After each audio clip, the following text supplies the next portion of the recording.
Hello everyone, and welcome to this ARDaC portal demo. Today, I will walk through the ARDaC portal and introduce the main functions step by step. First of all, the official ARDaC URL is portal.ardac.org. ARDaC is the AlcHepNet Research Data Commons. It is an interactive portal for exploring AHN-related participant follow-up biospecimen lab results and omics data. Users can use Portal to check data availability, review cohort-level summaries, and develop research questions or proposal ideas. Please note that the portal is for exploration and planning. Formal research use of the data still requires the appropriate data request and approval process. Now, let's start with the login. On the home page, click Login in the upper right corner. This will take the users to the ARDaC login page. Here, you can choose either CILogon or ORCID login. For ORCID login, just sign in with your ORCID account. For CILogon, you can search for affiliation or identity provider. Select it from the list and continue with your institutional login. Once you're logged in, you will land on the main dashboard. On the dashboard, the left side includes a short introduction to ARDaC. Right side, user can see high-level counts such as studies, participants, follow-ups, records, and files. And the bar chart will give you a quick overview of how the data are distributed across resources. At the bottom of the dashboard, there are quick access buttons for common actions such as learning more about the dictionary, exploring data, querying data, and browsing or submitting data. Across the top navigation area, users can access the main sections of the portal, including dictionary, exploration, files, query, workspace profile, and AHN. Currently, AHN is developer-only use for testing and internal use. We are going to go over all of them one by one, but right now, let's start with the main data exploration workflow. The exploration page is a core area for browsing and visualizing the data. At the top of the exploration page, user can switch between 5 main data tabs: participants, follow-ups, biospecimens, lab results, and data files. These tabs let users explore different types of data. On the upper right side of exploration, there are quick links to different parts of the page. Explorer folders on the left, data tools, summary statistics, and a table of records on the bottom. Explorer folders takes user to the folder section. Data tools provides tools available for selected data type. Summary statistics take user to visual summary section. Table of records is taking user to the row level data table. The basic workflow is to choose a data tab, use filter to define the data selection, review the summary and visualizations on the right, and then check the table of records if more detail is needed.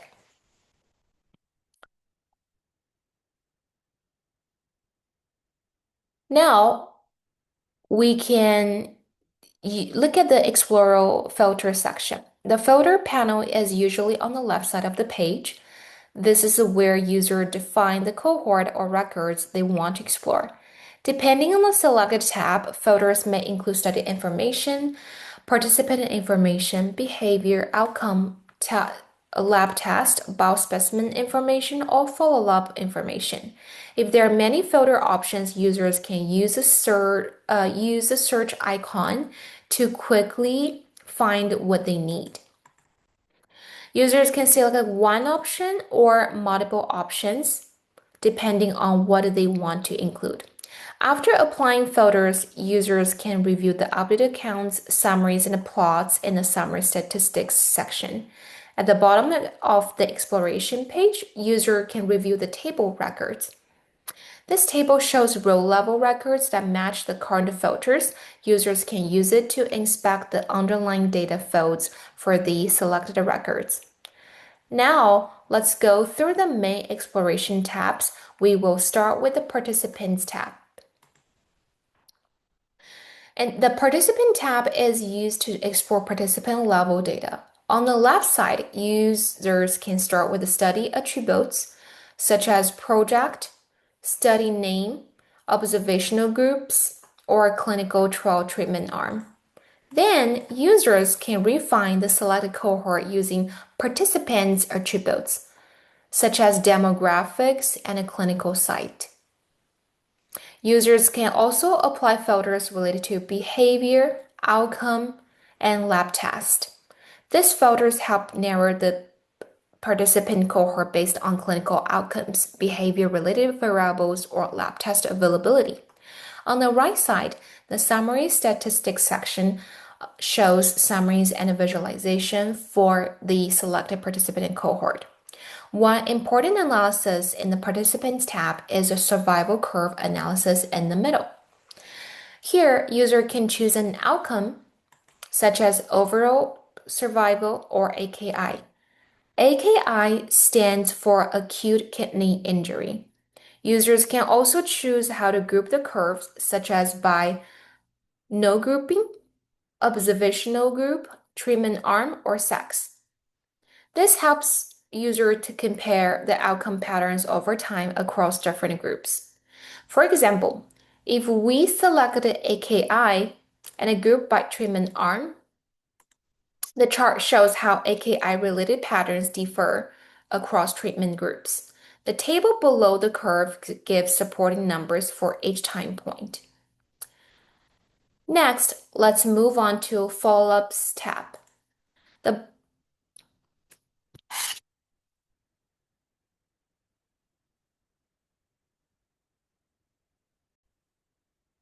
The Follow-up tab is used to review follow-up records over time. On the left side, user can filter by study, participant information, follow-up details, outcome, or lab tests. This tab is especially useful for looking at clinical scores across different visit days, such as MELD score, Child-Pugh score, Metairie discriminant function score, and Leo score. In the visualization section, users can review the scores across visit days. Users can also hover over the charts to see more detail and download the figure from the chart menu if needed. You can click on the three lines here, download different formats as you need. Now, let's move on to Biospecimen tab. This tab is used to explore biospecimen level data.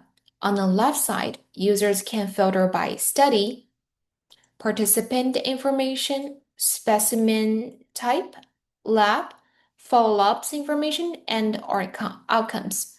The tab helps users check sample availability. For example, users can see how many biospecimens are available, what specimen types are included, and how they're connected with the participant or outcome information. One use for example is a labs filter under the biospecimen filters section. If users select not assigned, they can view biospecimen that have not yet been assigned or shipped to a lab. This can help investigators evaluate sample availability and support translational research planning. The summaries on the right side provide an overview of selected biospecimens, such as summaries about lab, specimen type, participant characteristics, clinical site, or outcomes. Next, let's move on to the Lab Results tab. The Lab Results tab is used to explore lab result data. On the left side, users can filter by study, lab, participant, lab test, or outcome. For example, user can select a specific lab and then review the lab results and a summary for that selection. For example, we can click on Dr. Nagy's, and here is the data from her lab. This can help user quickly understand what lab data are available for their selected cohort. Next, let's briefly review the Data Files tab within Exploration. The Data Files tab shows file level information. Depending on permission and data type, users may also be able to download a manifest or metadata information. This tab is mainly useful for users working with large data files such as omics or imaging data. As you may notice while I was introducing the data tabs, here is always a summary report function. And now let's talk about the summary report. Once users choose a data tab and apply filters, you can click the summary report button, which is on the top right, the red one. The report is based on the current filter selection, so it summarizes the data users are looking at in exploration.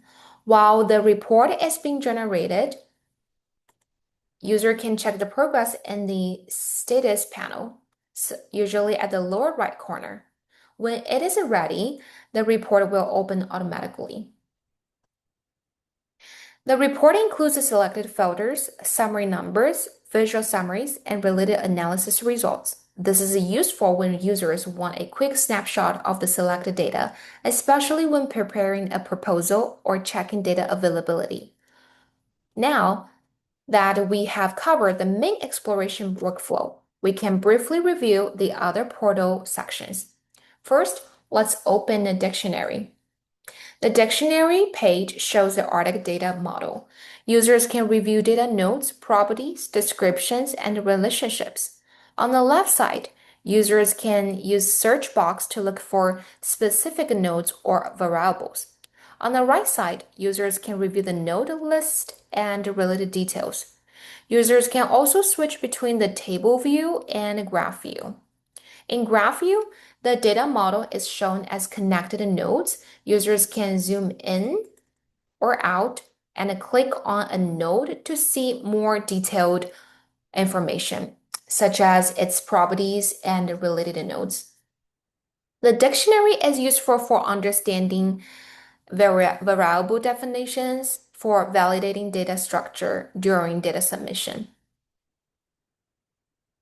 Next, let's open query. The query page is an advanced function for users who need to run GraphQL queries directly against the database. On the left side, users can enter the GraphQL query. After clicking Run, the results are shown in the right side. This function is mainly intended for developers, informaticians, and data scientists. Most routine data exploration can be done through the exploration page.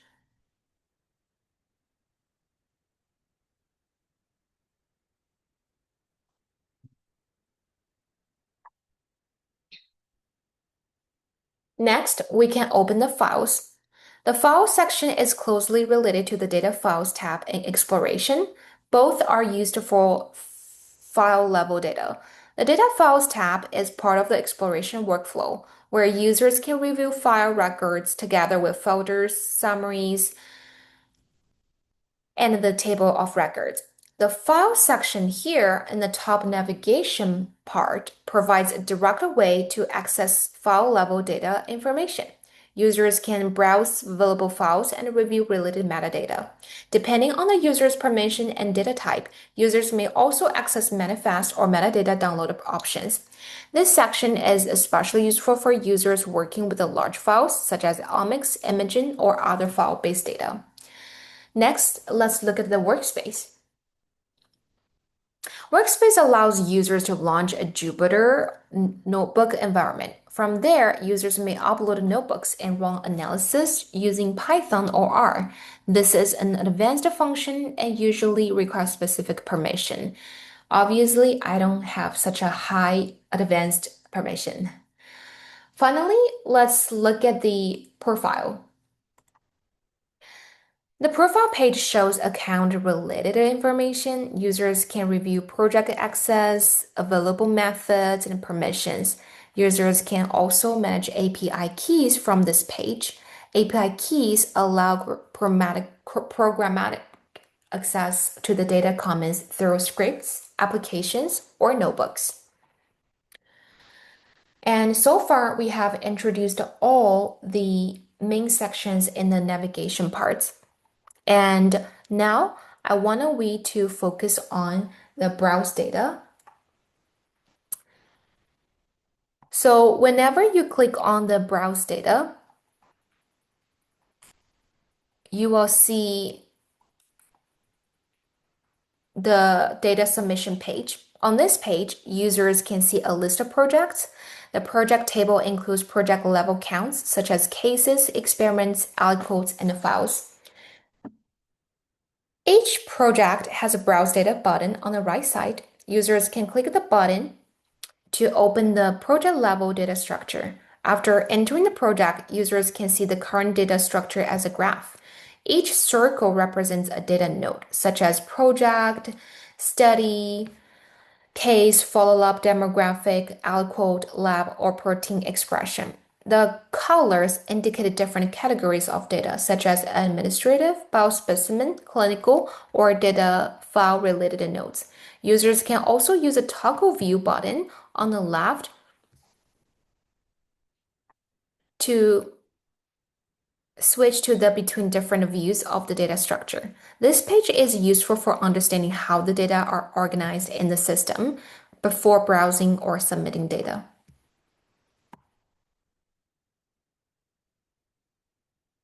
And next to the browse data part, we have documentation. Currently, the documentation is under building.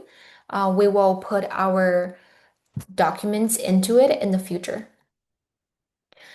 All right.